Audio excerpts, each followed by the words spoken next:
DM साहब अपने एक दोस्त की मिठाई की दुकान पर एक साधारण ग्राहक बनकर बैठे हुए थे। तभी वहां पर एफसीआई की टीम आती है, जिसके अंदर उनकी पत्नी भी थी, और वह लोग वहां पर आकर उससे रिश्वत लेने लगते हैं। इसके बाद डीएम साहब अपनी पत्नी के साथ कुछ ऐसा कर देते हैं जिसकी किसी ने कल्पना भी नहीं की होगी। क्या हुआ था इस कहानी में, और किस वजह से डीएम साहब इस दुकान पर एक साधारण ग्राहक बनकर बैठे हुए थे? पूरी कहानी की सच्चाई जानने के लिए वीडियो को अंत तक जरूर देखें।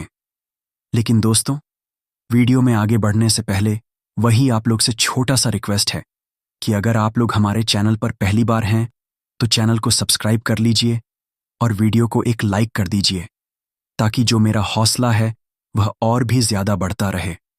और भी ज्यादा इंटरेस्टिंग कहानियां ऐसे ही रोज रोज मैं आप लोगों को हमेशा सुनाता रहूं। दोस्तों, ये कहानी है उत्तर प्रदेश के एक छोटे से गांव की, जहां पर एक लड़का रहा करता है जिसका नाम है दिनेश। दिनेश के पिता गांव के प्रधान हैं और अच्छा खासा रुपया पैसा और जमीन जायदाद उनके पास है। दिनेश पढ़ने लिखने में काफी ज्यादा होशियार है और वह दूसरों की मदद करने पर विश्वास किया करता है। दिनेश अपनी स्कूल की एजुकेशन गांव के ही एक स्कूल से करता है और उसके बाद अपनी ग्रेजुएशन करने के लिए शहर में चला जाता है। वहां पर मन लगाकर मेहनत से अपनी ग्रेजुएशन को कंप्लीट करता है और उसके बाद वह यूपीएस एसएससी क्लियर करना चाहता है। अब उसके पिता उससे कहते हैं कि बेटा, तुम्हें इसकी क्या जरूरत है?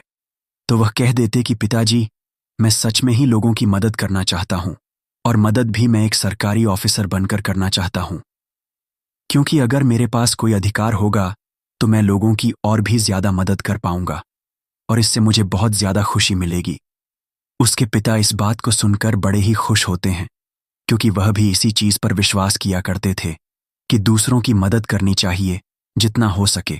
और इसी वजह से वह अपने बेटे से भी कह देते हैं कि ठीक है बेटा, तू आराम से अपनी पढ़ाई लिखाई को कर और एक बड़ा अधिकारी बन जा, ताकि तू दूसरों की मदद कर सके। इसके बाद दिनेश दिन रात मेहनत करता है और मेहनत करने के बाद डीएम के पद को हासिल कर लेता है। दिनेश डीएम बन चुका था और डीएम बनने के बाद उसकी कुछ दिनों तक ट्रेनिंग होती है और ट्रेनिंग होने के बाद एक डिस्ट्रिक्ट में उसकी ज्वाइनिंग हो जाती है। इसके बाद दिनेश के पिता उससे कहने लगते हैं कि बेटा, अब तो तू बड़ा अधिकारी बन गया है, तो अब तुझे शादी कर लेनी चाहिए।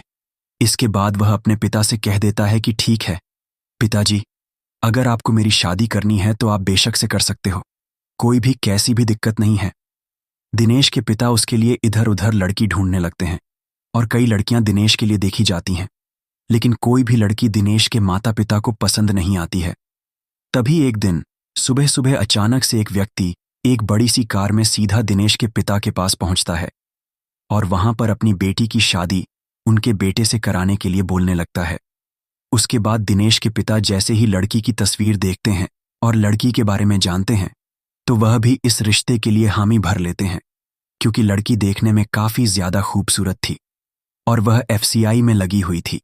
लड़की के पिता के पास अच्छा खासा रुपया पैसा था और बेटी सरकारी नौकरी किया करती थी, तो इसी वजह से दिनेश के पिता इस शादी के लिए एग्री हो जाते हैं। उसके बाद दिनेश के पिता उस फोटो को अपने बेटे को दिखाते हैं, तो उनका बेटा भी शादी के लिए एग्री हो जाता है और उसके पिता अपने बेटे की एक निश्चित मुहूर्त पर उस लड़की से शादी करा देते हैं। लड़की का नाम होता है पूनम। पूनम का स्वभाव बहुत ही अच्छा था। वह घर वालों के साथ अच्छी तरह से बात करती है और दिनेश के साथ भी अच्छी तरह से बात करती है। इसके दिनेश अपनी ड्यूटी पर चला जाता है और पूनम अपनी ड्यूटी को करने लगती है। फैमिली कंडीशन को बताकर वह दोनों एक दूसरे के साथ ही रहा करते हैं और जहां पर दिनेश रहा करता वहीं पर पूनम ड्यूटी किया करती है। अब इसी तरह से उनकी शादी बड़ी अच्छी चल रही थी। पूनम अच्छे से दिनेश का ख्याल रखा करती और ना ही दिनेश से कोई डिमांड किया करती। वह भी अपनी ड्यूटी के लिए चली जाया करती और इधर दिनेश भी अपनी ड्यूटी करने के लिए चला जाया करता। इसी तरह से उनकी शादी को लगभग 4 साल बीत जाते हैं और 4 साल तक उनके बीच में किसी भी बात को लेकर थोड़ी सी भी कहाँ सुनी नहीं हुई थी। इसके बाद दिनेश का ट्रांसफर एक दूसरे शहर में हो जाता है और उसे वहां पर जाना पड़ता है। इसी तरह से जो पूनम होती है अपनी फैमिली कंडीशन को बताती है और अपना ट्रांसफर भी उसी शहर में करवा लेती है। अब दोनों पत्नी उसी शहर के अंदर रहने लगते हैं और वहीं पर अपना अपना काम करने लगते हैं। दिनेश वहां पर डीएम का कार्यभार संभालता है और मेहनत और ईमानदारी से काम करने लगता है। सभी लोगों की मदद किया करता और अच्छी तरह से शहर के अंदर काम कर रहा था। अब एक दिन ऐसे ही वह मार्केट से घूम रहा था और घूमते घूमते अचानक से मार्केट में उसे एक मिठाई की दुकान दिखाई देती है। जैसे ही दिनेश उस मिठाई की दुकान पर बैठे हुए लड़के को देखता है तो एकदम से उसे कुछ पुरानी बातें याद आने लगती हैं। उसके बाद दिनेश दिमाग में सोचता है और सोचता सोचता वहां से निकल जाता है और अपने घर पहुंच जाता है। घर जाने के बाद वह दिमाग पर जोर देने लगता है और सोचता है कि इस लड़के को मैंने कहीं तो देखा है। काफी देर सोचने के बाद उसे याद आ जाता है कि यह लड़का उसके साथ कोचिंग किया करता था और कोचिंग के दौरान वह दोनों काफी अच्छे दोस्त थे। दरअसल जब दिनेश ने कोचिंग स्टार्ट की थी तो उस टाइम पर इस लड़के ने दिनेश के साथ कोचिंग की थी, लेकिन पहले ही अटेम्प्ट में यह लड़का कोचिंग को छोड़कर वहां से आ गया था और इसने कहा था कि यह काम मेरे बस का नहीं है, मैं अपने घर पर जाकर कोई अपना बिजनेस कर लूंगा और उसी से अपना जीवन व्यतीत कर लूंगा। ऐसा कहकर वह वहां से आ गया था, लेकिन दिनेश वहां पर कोचिंग करता रहा और कोचिंग करने के बाद उसने कामयाबी को हासिल कर लिया। इसी वजह से को इस लड़के को पहचानने में काफी देर लग गई थी, लेकिन जब यह इसके साथ रहा करता था तो इसका काफी अच्छा दोस्त था। उसके बाद कलेक्टर साहब उससे मिलने का मन बना लेते हैं और शाम के समय अपने आवाज से निकलकर उसकी दुकान पर पहुंच जाते हैं। वहां जाने के बाद वह लड़का दिनेश को नहीं पहचान पाता है कि यह उसका वही दोस्त है जो उसके साथ कोचिंग किया करता था। उस लड़के का नाम था मुकेश। अब मुकेश दिनेश को जैसे ही दुकान के अंदर आते हुए देखता है तो उससे कहने लगता है कि हाँ साहब बताइए, आपको क्या चीज चाहिए।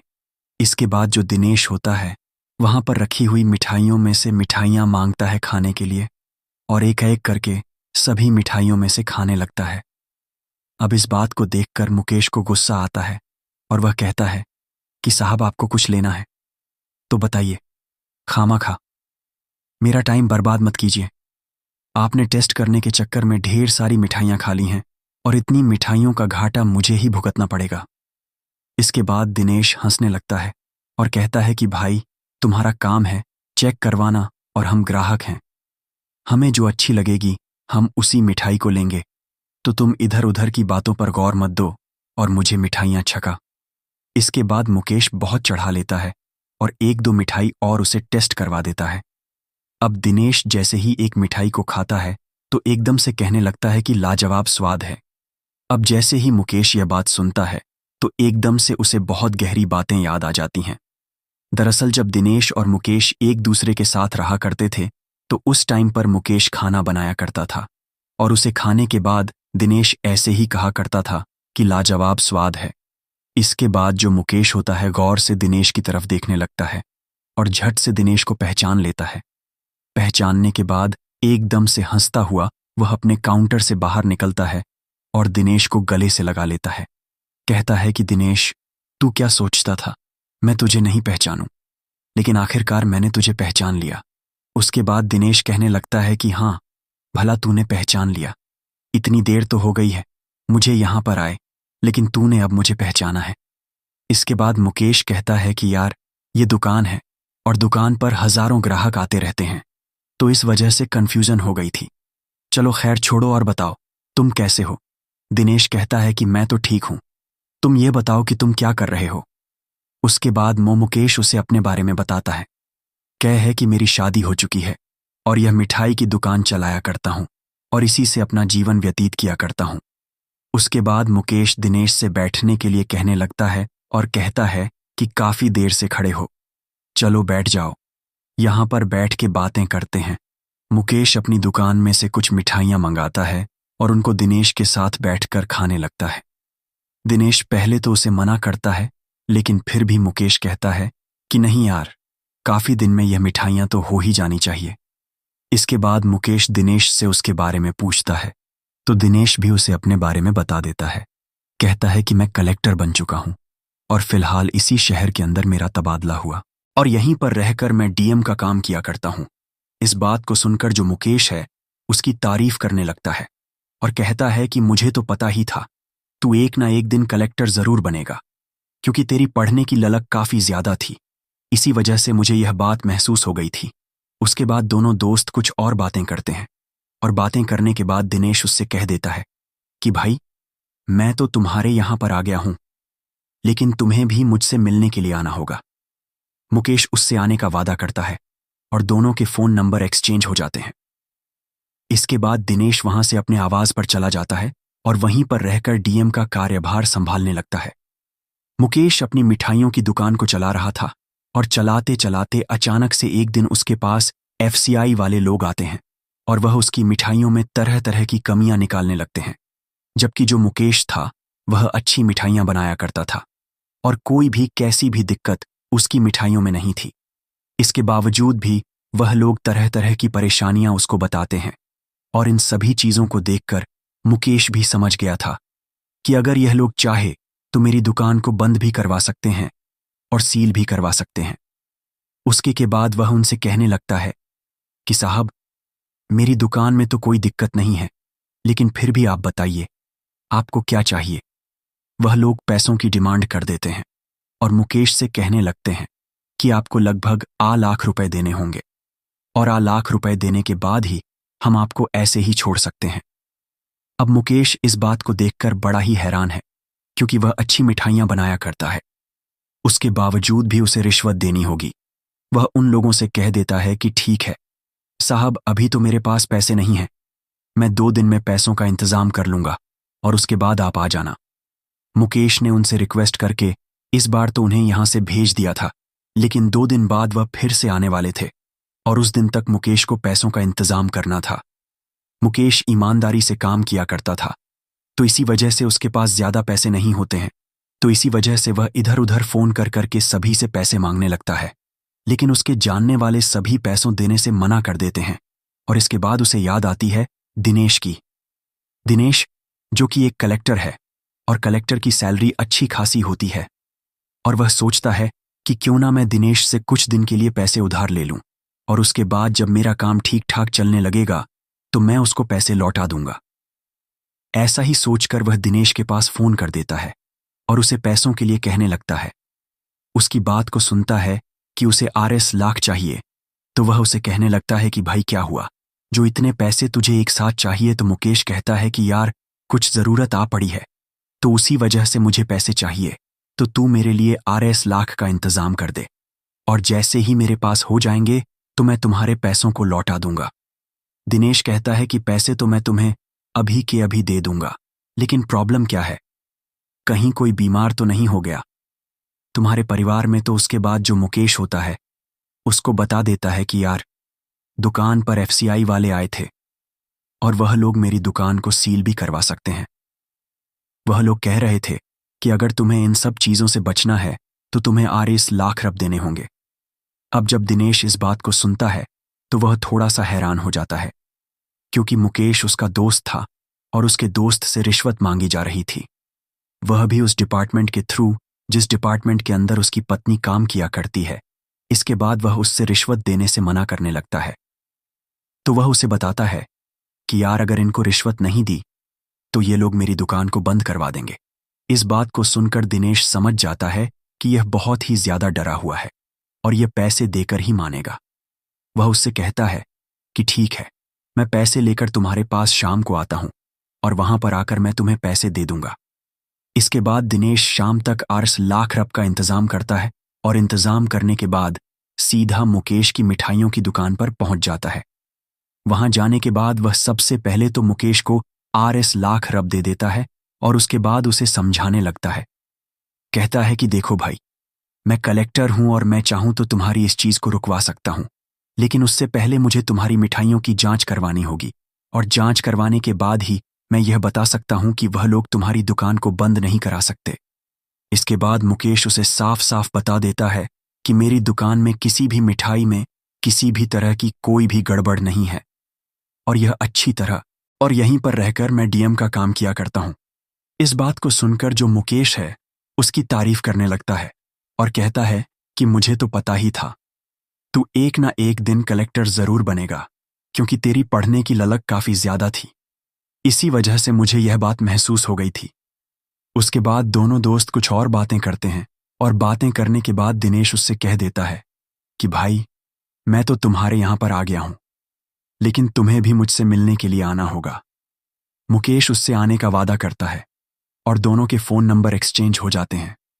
इसके बाद दिनेश वहां से अपने आवाज पर चला जाता है और वहीं पर रहकर डीएम का कार्यभार संभालने लगता है। मुकेश अपनी मिठाइयों की दुकान को चला रहा था और चलाते चलाते अचानक से एक दिन उसके पास एफसीआई वाले लोग आते हैं और वह उसकी मिठाइयों में तरह तरह की कमियां निकालने लगते हैं, जबकि जो मुकेश था वह अच्छी मिठाइयां बनाया करता था और कोई भी कैसी भी दिक्कत उसकी मिठाइयों में नहीं थी। इसके बावजूद भी वह लोग तरह तरह की परेशानियां उसको बताते हैं और इन सभी चीजों को देखकर मुकेश भी समझ गया था कि अगर यह लोग चाहे तो मेरी दुकान को बंद भी करवा सकते हैं और सील भी करवा सकते हैं। उसके के बाद वह उनसे कहने लगता है कि साहब, मेरी दुकान में तो कोई दिक्कत नहीं है, लेकिन फिर भी आप बताइए आपको क्या चाहिए। वह लोग पैसों की डिमांड कर देते हैं और मुकेश से कहने लगते हैं कि आपको लगभग ₹1,00,000 देने होंगे और ₹1,00,000 देने के बाद ही हम आपको ऐसे ही छोड़ सकते हैं। अब मुकेश इस बात को देखकर बड़ा ही हैरान है, क्योंकि वह अच्छी मिठाइयां बनाया करता है, उसके बावजूद भी उसे रिश्वत देनी होगी। वह उन लोगों से कह देता है कि ठीक है साहब, अभी तो मेरे पास पैसे नहीं हैं, मैं 2 दिन में पैसों का इंतजाम कर लूंगा और उसके बाद आप आ जाना। मुकेश ने उनसे रिक्वेस्ट करके इस बार तो उन्हें यहां से भेज दिया था, लेकिन 2 दिन बाद वह फिर से आने वाले थे और उस दिन तक मुकेश को पैसों का इंतजाम करना था। मुकेश ईमानदारी से काम किया करता था, तो इसी वजह से उसके पास ज्यादा पैसे नहीं होते हैं, तो इसी वजह से वह इधर उधर फोन कर करके सभी से पैसे मांगने लगता है, लेकिन उसके जानने वाले सभी पैसों देने से मना कर देते हैं। और इसके बाद उसे याद आती है दिनेश की। दिनेश, जो कि एक कलेक्टर है और कलेक्टर की सैलरी अच्छी खासी होती है, और वह सोचता है कि क्यों ना मैं दिनेश से कुछ दिन के लिए पैसे उधार ले लूं और उसके बाद जब मेरा काम ठीक ठाक चलने लगेगा तो मैं उसको पैसे लौटा दूंगा। ऐसा ही सोचकर वह दिनेश के पास फोन कर देता है और उसे पैसों के लिए कहने लगता है। उसकी बात को सुनता है कि उसे ₹1,00,000 चाहिए, तो वह उसे कहने लगता है कि भाई क्या हुआ, जो इतने पैसे तुझे एक साथ चाहिए? तो मुकेश कहता है कि यार, कुछ जरूरत आ पड़ी है, तो उसी वजह से मुझे पैसे चाहिए, तो तू मेरे लिए ₹1,00,000 का इंतजाम कर दे और जैसे ही मेरे पास हो जाएंगे तो मैं तुम्हारे पैसों को लौटा दूंगा। दिनेश कहता है कि पैसे तो मैं तुम्हें अभी के अभी दे दूंगा, लेकिन प्रॉब्लम क्या है, कहीं कोई बीमार तो नहीं हो गया तुम्हारे परिवार में? तो उसके बाद जो मुकेश होता है उसको बता देता है कि यार, दुकान पर एफसीआई वाले आए थे और वह लोग मेरी दुकान को सील भी करवा सकते हैं। वह लोग कह रहे थे कि अगर तुम्हें इन सब चीजों से बचना है तो तुम्हें ₹8,00,000 देने होंगे।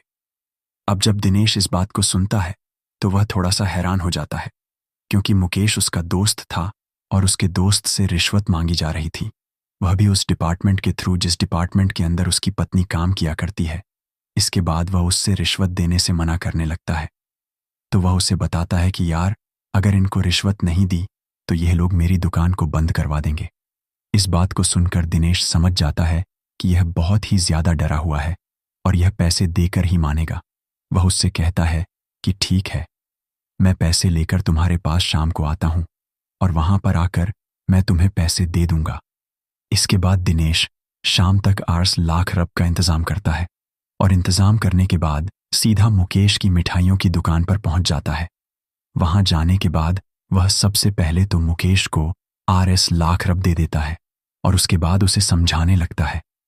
कहता है कि देखो भाई, मैं कलेक्टर हूं और मैं चाहूं तो तुम्हारी इस चीज को रुकवा सकता हूं, लेकिन उससे पहले मुझे तुम्हारी मिठाइयों की जांच करवानी होगी और जांच करवाने के बाद ही मैं यह बता सकता हूं कि वह लोग तुम्हारी दुकान को बंद नहीं करा सकते। इसके बाद मुकेश उसे साफ साफ बता देता है कि मेरी दुकान में किसी भी मिठाई में किसी भी तरह की कोई भी गड़बड़ नहीं है और यह अच्छी तरह। दिनेश उसकी सभी मिठाइयों से सैंपल लेता है और सैंपल लेने के बाद उनको टेस्ट कराने लगता है। टेस्ट कराने में एक दिन बीत जाता है और उससे अगला दिन था उन लोगों के आने का और मुकेश को उन लोगों को पैसे देने थे। टेस्ट कराने के बाद वह मिठाइयां अच्छी निकलती हैं और इसके बाद जो दिनेश होता है वह मुकेश से कह देता है कि भाई, तुझे मुझे बिल्कुल भी किसी को रिश्वत देने की जरूरत नहीं है, क्योंकि मैंने तेरी मिठाइयों को टेस्ट करवाया है। तो मुकेश दिनेश से पूछने लगता है कि फिर मुझे क्या करना चाहिए। तो वह कहता है कि तुम्हें कुछ नहीं करना है, तुम्हें केवल अपनी दुकान पर बैठना है, और कल सुबह सुबह मैं तुम्हारे पास आ जाऊंगा और दिन भर मैं तुम्हारी दुकान में आम ग्राहक बनकर बैठा रहूंगा। कलेक्टर साहब अपने ऑफिस से छुट्टी लेते हैं और दूसरे ही दिन वहां पर जाकर उसकी दुकान में आम ग्राहक बनकर बैठ जाते हैं। उन्होंने कुछ छोटी मोटी चीजें ऑर्डर कर रखी थीं और मुकेश से कह दिया था कि तू मेरे पास नहीं बैठेगा, तू अपना काउंटर संभाल। थोड़ी ही देर बाद दिए गए समय के अनुसार एफसीआई वाले वहां पर आ जाते हैं और वहां पर आकर पैसे मांगने लगते हैं। अब कलेक्टर साहब वहां पर एक ऐसी जगह पर बैठे हुए थे जहां पर बैठकर वह उन सभी को तो देख सकते थे, लेकिन वह जल्दी से किसी की नजर में नहीं आ रहे थे। अब जैसे ही वह देखते हैं कि इन एफसीआई वालों के साथ उसकी पत्नी भी है और वह भी इन सभी चीजों में शामिल है, तो उन्हें बड़ा ही बुरा लगता है और इस बात के लिए वह मंजस में पड़ जाते हैं, क्योंकि जहां से मुकेश पैसे देने वाला था वहां पर उन्होंने पहले से कैमरा लगा रखा था और कैमरे के अंदर पैसों की लेन देन रिकॉर्ड होने वाली थी। इसके बाद वह लोग पैसे लेते हैं और पैसे लेते ही कलेक्टर साहब वहां से उठते हैं और उठने के बाद उन्हें रिश्वत लेते हुए रंगे हाथों पकड़ लेते हैं। अब जज जैसे ही कलेक्टर साहब वहां पर आए थे तो कलेक्टर साहब की पत्नी पूनम उन्हें देखकर एकदम से हैरान हो जाती है और आश्चर्यचकित हो जाती है। कलेक्टर साहब अपनी पत्नी की तरफ देखते हैं, लेकिन उसके बाद अपनी कार्रवाई में लग जाते हैं। उन्होंने फोन निकाला और फोन निकालने के बाद वहां पर अपनी टीम को बुला लिया, जिस टीम को वह पहले ही तैयार कर चुके थे कि आप लोगों के पास जब मैं फोन करूंगा तो आपको यहां पर आना पड़ेगा। इसके बाद कलेक्टर साहब की टीम वहां पर आती है और उन लोगों को रंगे हाथों पकड़ लेती है और उनके खिलाफ उचित कार्रवाई करवा दी जाती है। इसके बाद कलेक्टर साहब अपने घर में बैठे बैठे बहुत कुछ सोच रहे हैं, अपनी उस पत्नी के बारे में जिस पत्नी को उन्होंने रिश्वत लेते हुए रंगे हाथों पकड़ा था। वह एक दिन बैठे बैठे घर पर सोच ही रहे थे, तभी उनकी पत्नी उनसे मिलने के लिए आती है और उनसे यहां पर आकर माफी मांगने लगती है। फूट फूट कर रोती है और रो रो कर माफी मांगने लगती है। कहती है कि मुझे माफ कर दीजिए, मुझसे बहुत बड़ी गलती हो गई। कलेक्टर साहब उससे कहते हैं कि यह बताइए, आपको सरकारी नौकरी मिली है तो आपको सरकार तनख्वाह देती है, क्या इसलिए तनख्वाह देती है जो आप उन लोगों के साथ जाकर कहीं से भी रिश्वत ले लो और उस पैसे को अपने यूज में लो। उसके बाद कलेक्टर साहब की पत्नी बताती है कि मैं किसी से रिश्वत लेने के लिए नहीं कहती, लेकिन वह लोग देते हैं तो मैं मना भी नहीं करती। तो कलेक्टर साहब कहते हैं कि उन लोगों के पाप में तुम भी तो भागीदार हो और मैं तुम्हारे जैसी औरत के साथ नहीं रह सकता। इसके बाद उसकी पत्नी फूट फूट कर रोने लगती है और रो रो कर माफी मांगती है और कहती है कि मेरी पहली और आखिरी गलती समझकर इसे माफ कर दो और आगे से ऐसा कुछ भी नहीं होगा। इसके बाद कलेक्टर साहब थोड़ी देर तक सोच विचार करते हैं और सोच विचार करने के बाद कहते हैं कि अगर तुम्हें मेरे साथ रहना है तो आज से तुम्हें यह नौकरी छोड़नी होगी, क्योंकि अगर किसी कलेक्टर को यह पता चल गया कि तुम कलेक्टर की पत्नी हो और जब भी रिश्वत लेती हो तो मैं यह चीज बर्दाश्त नहीं कर सकता। उसके बाद उनकी पत्नी नौकरी छोड़ने के लिए तैयार हो जाती है और कलेक्टर साहब के साथ हंसी खुशी रहने लगती है। उसकी पत्नी पर आगे की कार्यवाही की जाती है और कार्यवाही करने के बाद उस पर कुछ जुर्माना लगाया जाता है और जुर्माना लगाने के बाद उनको छोड़ दिया जाता है। जो बड़े अधिकारी वहां पर थे उनको 3-3 साल की जेल हो गई थी। अब एक दिन कलेक्टर साहब अपने दोस्त मुकेश के पास फोन करते हैं और कहते हैं कि भाई, तेरे पास तो मैं कई दिन आ गया हूं और ते एक काम भी करवा दिया है, अब तू ऐसा कर, मेरे घर पर आ। इसके बाद मुकेश उनके घर पर जाता है और जैसे ही कलेक्टर साहब की पत्नी को देखता है तो एकदम से हैरान सा हो जाता है। कलेक्टर साहब भी इस बात को नोटिस कर लेते